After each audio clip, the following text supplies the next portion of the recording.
Early that morning he arose and left his sheep in the hands of a herdsman. It was now action time. He was set out on a mission to deliver supplies to his brothers in war. Or everyone thought so. But in reality, he was set out to prove himself and to begin that new chapter and phase of his life. He saw Israel going out to battle after 40 days against the undefeated Philistines and the king of their armies, Goliath, that fearful and mighty one. But David believed and knew he could have taken away the reproach of his people and end this war once and for all. Now imagine the level of confidence on and in David as he walked in saying, he could take away that reproach. I could take away that reproach.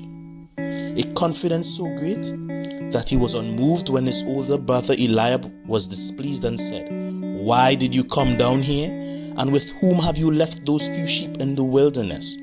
I know your pride and the evil of your heart, for you have come down to see the battle." But David persisted till he got to Saul because he saw something in him that wasn't seen, because he won a war of purpose on the inside of him over the esteem and values others had of him.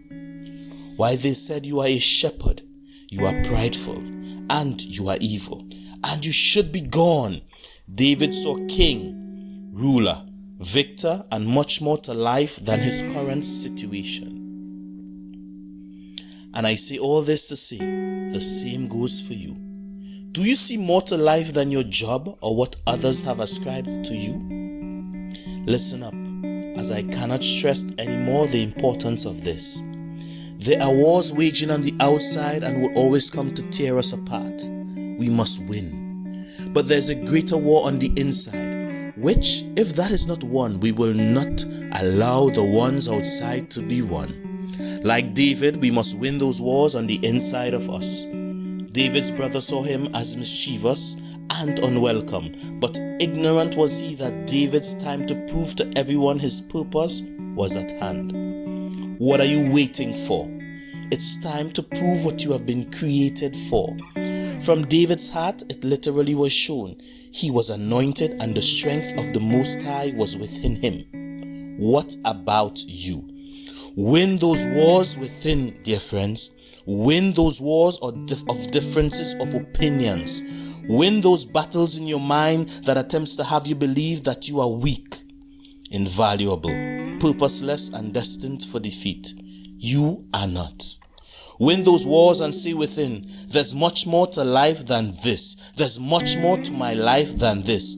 When the voices of your Goliaths say, I'll behead you, you are no match for me. Win that war and conquer those fears and doubts inside of you, because there's much more to life than this. When the boisterous and fear-invoking voices outside are most prevalent, is there not a still small voice on the inside that energizes and illuminates the warrior in you, saying, let's go, we can do this, we can overcome. Get up and show the world what you have been created for. You are not what they say you are, but you are who you believe you can be. Do you believe what I have said of you? Do you not have that voice on the inside of you? Don't you see there's much more to life than this? There's much more to life than your failures, friends. There's much more to life than your past defeats. There's much more to life than your mishaps and everything else.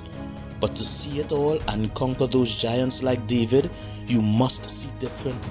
And that's only by winning that war within you. Win those wars and conquer your fears.